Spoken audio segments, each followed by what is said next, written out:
संत आपको कहें, आप उनकी वाणी पे विश्वास करोगे तो परमात्मा आपको अवश्य मिलेगा, और विश्वास नहीं करोगे तो सामने होते हुए भी महाराज नहीं मिलेगा।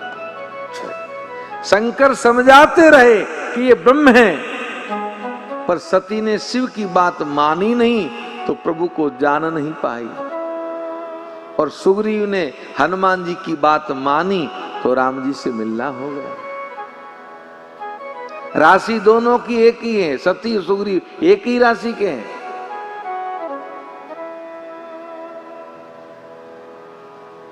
तो गुरु राम मिलावन हार, परम गुरु राम मिलावन। गुरु भगवान से मिलाता है, अपने से मिलाए ना।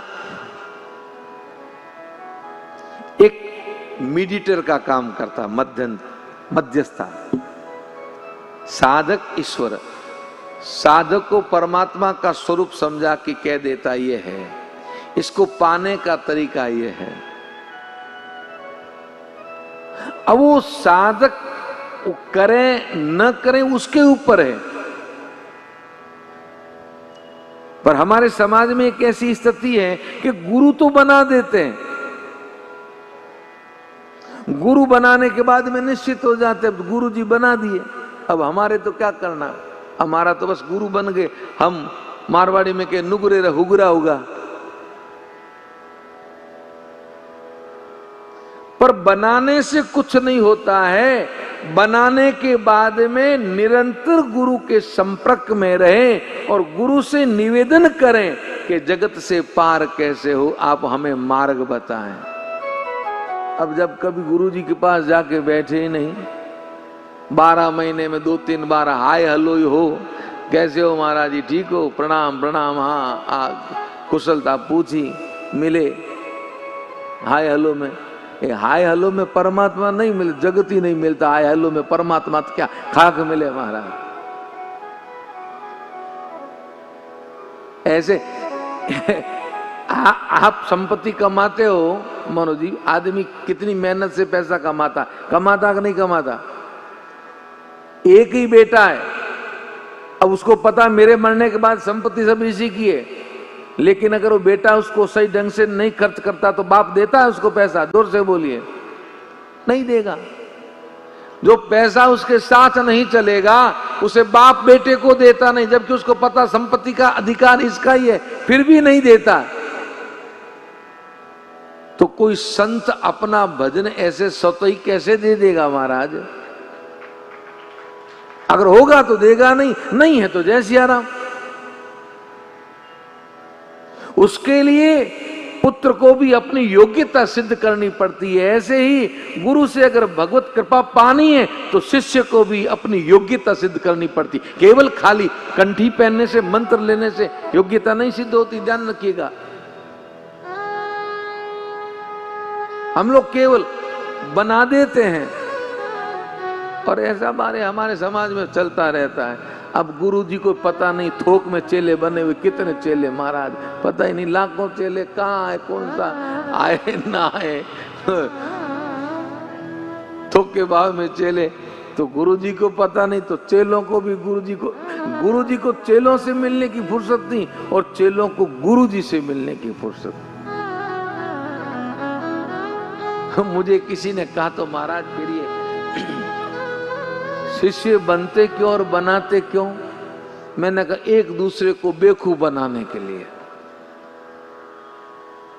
कि महाराज हम समझे नहीं। मैं सत्य कह रहा हूं कि कैसे। मैंने कहा गुरु जी तो बनाते हैं चेले इसलिए कि दोनों बात है, लोकेशना वितेशना दोनों की पूर्ति होती है। ब्रजमोहन जी, मैंने 2009 से बॉम्बे में कथा गानी चालू की है। 9 से लेके 19 तक, यानी 11 साल तक लगातार हर वर्ष कथा एक दो गाता था। 19 के बाद बॉम्बे वाले भूल गए, अब चलो महाराज क्या करें, ऐसे ही थे जब भूल गए। अगर मैं चाहता तो ये भाईंदर बसई कम से कम 2-4-5 हजार चेले तो हो ही जाते। होते कि नहीं होते? जोर से बोलिए। और 2-4 हजार चेले हो जाते तो 19 से लेके ये 25 तक इतना गैप थोड़ी आता 6 साल का। बोलिए, ये चेले नहीं है तभी तो गैप आया महाराज, बाकी गैप थोड़ी आता।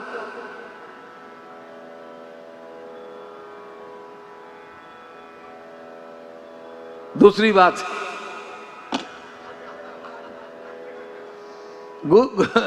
गुरु पूर्णिमा में हम अकेले बैठे रहते कुटिया में।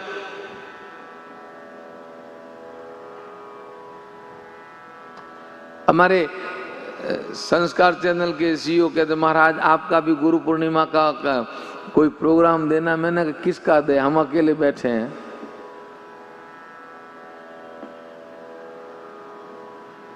हमारे, मैंने कहा कोई तो कैसे कैसे, मैंने कहा नहीं, मस्ती मौज में बैठे हैं। अगर हर शहर में 2-2, 4-4, 5-5 हजार आज तक मुझे गाते हुए 22 साल हो गए कथा, तो कम से कम 10-20 लाख चेले तो बना ही देता। नहीं बनाता, जोर से बोले। अब 10-20 लाख चेले बनाता तो गुरु पूर्णिमा के दिन लाख तो आते भाई, आधा % तो आते 20 लाख में से। थोड़ा जोर से बोलो भाई, हाँ तो बोलो। मना, मैं बुलाऊंगा नहीं महाराज, मेरे पास कहाँ फुर्सत, ना चेले बनाऊं मैं तो, पर हाँ तो बोल दो। आधा % तो आएंगे, 1 लाख तो आएंगे। अब 1 लाख चेले आएंगे तो साल में गुरुजी के एक बार जाते हैं तो कोई 11,000 चढ़ाएगा, कोई 5100 रखेगा भेंट, कोई 2100 रखेगा। 1100 तक कम कोई रखेगा ही नहीं। सही है गलत? गरीब से गरीब 1100 तो रख ही देगा। अरे साल में एक बार गुरु पूर्णिमा आए तो गुरु जी के 1100 तो रखो। तो एवरेज 3100 रुपया निकाल दो। 1 लाख को 31 से गुणा करो, कितने रुपए हुए? जोर से बोलिएगा। मेरी गणित कमजोर है, हैं?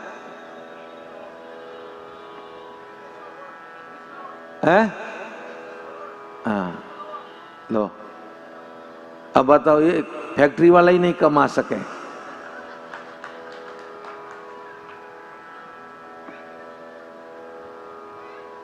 और फिर अगर 2-4 हजार यहां होते तो आज हम आए कथा गाने, तो 4000 में 1000 तो पहले आते कि नहीं आते? जोर से बोलिए। गुरु जी आए हैं तो चलो। तो लोकेशना वितेशना दोनों की पूर्ति होती है कि नहीं होती है? तो गुरुजी को भी पता नहीं चेले कितने, चेलों को भी पता नहीं गुरुजी मिले न मिले महाराज। इसलिए तुलसी जी ने मानस के उत्तरकांड में स्पष्ट लिखा, कलयुग के अंदर गुरु शिष्य अंध बगीर कर लेखा, एक न सुनी एक नहीं देखा। गुरु चेले का हाल क्या? अंधे और बहरे जैसा। गुरु जी अंधे देखे नहीं, चेला बहरा सुने नहीं महाराज।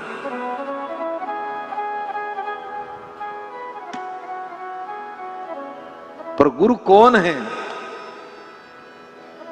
भगवान से मिलाने का सबसे श्रेष्ठ सुंदर साधन है। पर कब? जब उनकी बात को सुने, उनके कहे रास्ते पे चलें, तो गुरु बनाने से नहीं, पर गुरु आपको बनाए वैसे बनोगे तो परमात्मा मिलेगी। गुरु को बनाने से परमात्मा नहीं मिलेंगे। गुरु आपको बनाना चाहे, जैसे बनोगे तो परमात्मा मिलेगा। एक पत्थर होता है ना,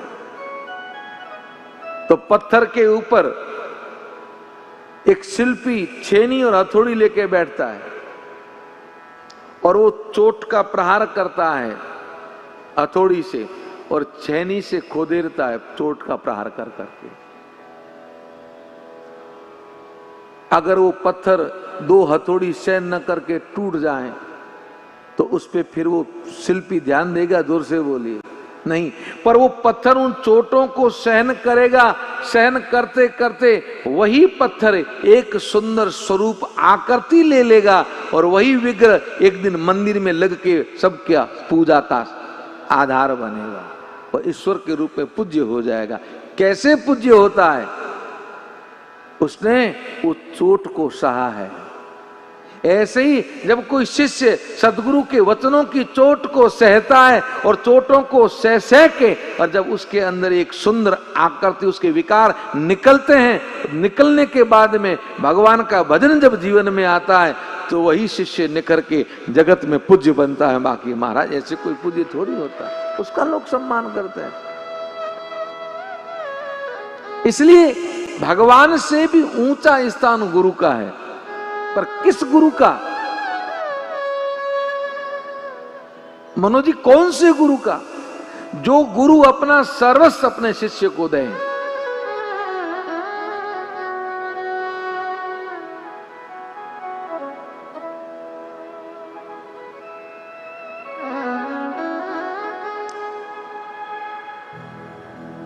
हरही शिष्य धन सो कन हरही, सो गुरु घोर नरक मह पर।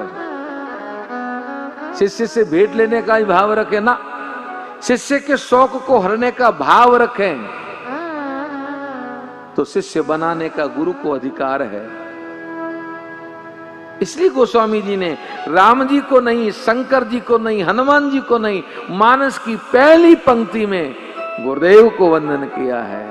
गुरु की, गुरु के चरणों की, रज की, नख की, और कहा चरित्र तो है पुस्तक में, लेकिन पुस्तक को पुश करने वाला कोई सदगुरु है, वो पुश करेगा तभी उस तक पहुंचेंगे। इसलिए सबसे पहले गुरु की वंदना। उदरही बिमल बिलोचन ही के, ये दो आंखें जगत को देखती हैं, लेकिन परमात्मा को देखने के लिए आंखें खुलनी जरूरी है। जब तक हृदय पटल की आंखें नहीं खुलती है तब तक ईश्वर हमारे बिल्कुल पास होते हुए भी हमसे इतना दूर है, इतना दूर है, इतना दूर है कि हम उसके प्रभाव को समझ ही नहीं पाते।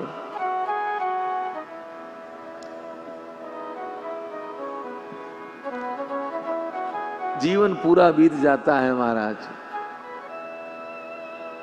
समझ में नहीं आता तो पाने का भाव तो कब आएगा? पहले समझ में आए तो पाने का विचार आए। इसलिए मानस के उत्तरकांड में गोस्वामी जी कहते हैं, जाने बिनु न हो या परतीति, बिनु परतीति न हो अहीं प्रीति। भगवान को जाने बिना विश्वास नहीं होगा, और बिना विश्वास श्रद्धा नहीं होगी, और प्रीति बिनु नहीं भगति दृढ़ाई, और श्रद्धा के बिना प्रेम नहीं होगा, और प्रेम नहीं होगा तो परमात्मा मिलेंगे नहीं, क्योंकि राम ही केवल प्रेम पियारा, जान लेऊं जो जानन हारा।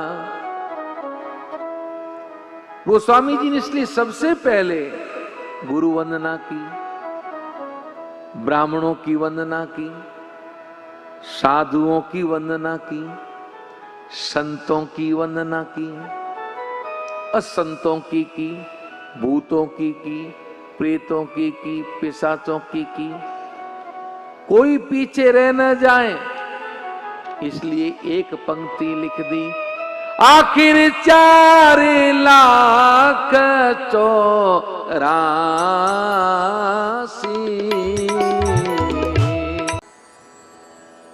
आखिर 4 लाख 84। जगत में 84 लाख योनि है। जल में, थल में, नभ में रहने वाली 4 प्रकार की खानी है। उन सब में जितनी भी जो नर रूप में है वो तो राम जी, और मादा रूप में है, नारी रूप में है वो सब जानकी। श्री राम मैं सब जग जानी, पर गोस्वामी जी कहते हैं करहूं प्रणाम जोरी जुग पानी। मैं सबको हाथ जोड़ के प्रणाम करता हूं। देखिए, जानना ज्ञान है और मानना भक्ति है। पहले तो जगत में परमात्मा की उपस्थिति का ज्ञान हो जाए। जब ये ज्ञान हो तभी तो भक्ति होगी, तभी तो प्रेम होगा, नहीं तो प्रेम होगा कैसे? बोलिए।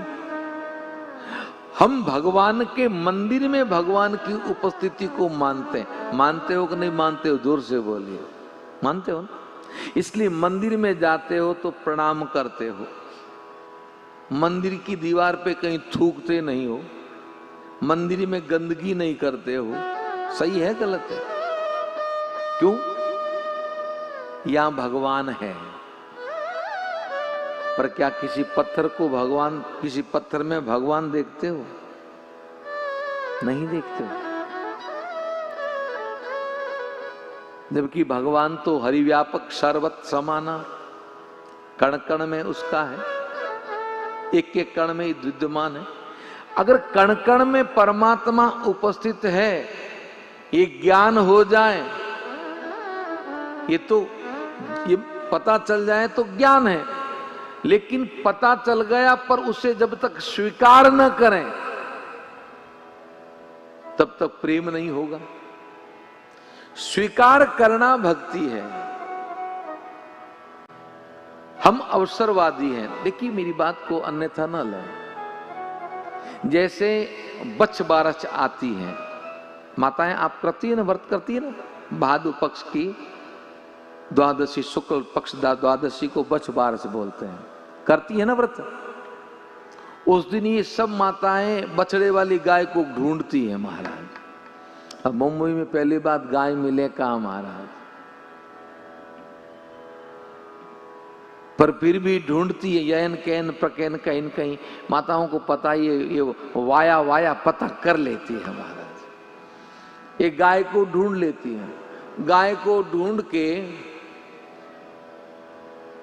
उसका पूजन करेगी, प्रणाम करेगी, प्रदक्षिणा करेगी, लड्डू खिलाएगी, तिलक करेगी, माला पहनाएगी। और संयोग से वही गाय त्रयोदशी के दिन घर में आ जाए तो, थोड़ा जोर से बोले, पूजा करेगी।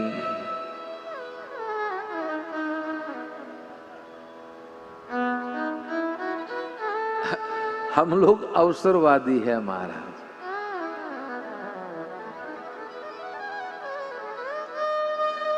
इसलिए हम अपनी सुविधा से, अब बताओ, मैं आपसे पूछ रहा हूं, आपके गांव में हनुमान जी का मंदिर नहीं है? जवाब दीजिए। है ना? हर गांव में मंदिर है। तो हर गांव में कन्हैया का भी मंदिर है ना? तो जो गांव में हनुमान जी का मंदिर है उस पे जाके बंदा कभी दर्शन न करें और सालासर जाके 10-10 घंटा लाइन में धक्के खाए हैं, अब बताओ, उसको हनुमान जी से प्रेम नहीं। मेरी बात को अन्यथा ना लीजिएगा महाराज। उसको हनुमान जी से प्रेम नहीं, उसको चमत्कार से प्रेम है। उसे पता कि सालासर जाऊंगा तो सालासर वाला बाबा मुझ पे कृपा करेगा। तो क्या ये गांव वाला हनुमान जी कृपा नहीं करेगा? बोलिए, जवाब दीजिए। करेगा ना? तो फिर वहां जाने से क्या है? कन्हैया तुम्हारे गांव में भी मंदिर है, पर नहीं, घर वाले गांव के राधा कृष्ण मंदिर के कभी साल में भी दर्शन करने न जाए और वृंदावन में जाए मन तो पीछे से मारे धक्का मार। अब बताओ, और दर्शन फिर होए ना। हम तो 22 में कथा गाने गए थे तो गए थे, दर्शन वर्शन कहाँ होने। वो यजमान ने कहा महाराज आज हमने पूजन रखा है 56 भोग, और जो क्या उसको कहते हैं वो एक उत्सव होता है, उसको मुझे पता नहीं महाराज, फूल मंडली कुछ ऐसा है। हाँ, फूल बंगला।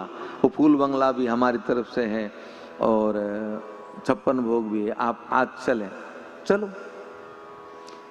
मैंने कहा चलो आए, कथा गा रहे हैं बांके बिहारी के यहाँ वृंदावन में, तो दर्शन तो चलो एक बार कर आए। महाराज आधा घंटा खड़े रहे, दर्शन हुए ही नहीं। अब आप कहोगे दर्शन हुए नहीं महाराज, नहीं, बिल्कुल आगे खड़ा किया। अब हम तो देखें वो तो पर्दा, अब मुझे यही पता नहीं ठाकुर जी का स्वरूप कैसा है। वो जैसे ही नजर आए जैसे पर्दा बंद, फिर आंखें गड़ाए रखे, थोड़ी देर में 5 मिनट बाद पर्दा खोले, जैसे आंखें फिर पर्दा बंद।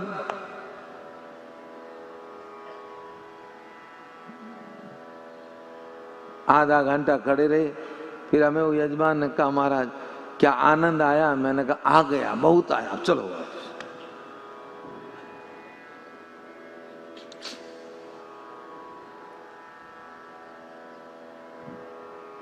मैंने कहा ऐसा क्यों करते हैं? वो उनकी पूजा का अंग है, हम क्यों कह सकते, क्या कह सकते, हमें कोई कहने का अधिकार नहीं। लेकिन जो भक्त होता है कम से कम 1 मिनट तो रखना चाहिए पहला पदार्थ को।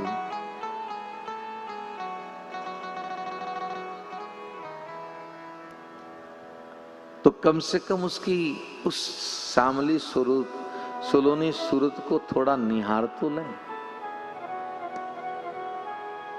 निहार ही नहीं सकते, और जहां निहारते वहां जा नहीं सकते।